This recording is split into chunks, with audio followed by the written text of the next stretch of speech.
নামাজের চেয়েও, রোজার চেয়েও, দান খয়রাতের চেয়েও একটা বড় ইবাদত আছে। এটা কি আমি কি তোমাদের বলবো না? সাহাবারা তো অবাক, নামাজের চেয়েও বড় ইবাদত, রোজার চেয়েও বড়, দানের চেয়েও বড়। ক্বালু বালা ইয়া রাসূলুল্লাহ।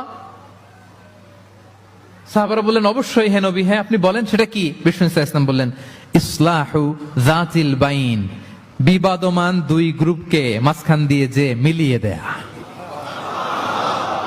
নামাজের চেয়েও বড়, রোজার চেয়েও, সাদাকার চেয়েও বড়, মিলায়া দেওয়া। আমরা মনে করি সেজদা দিতে দিতে কপালে দাগ ফেলে দিছি, এটাই তো বড় ইবাদত। এটা তো নিঃসন্দেহে বড় ইবাদত।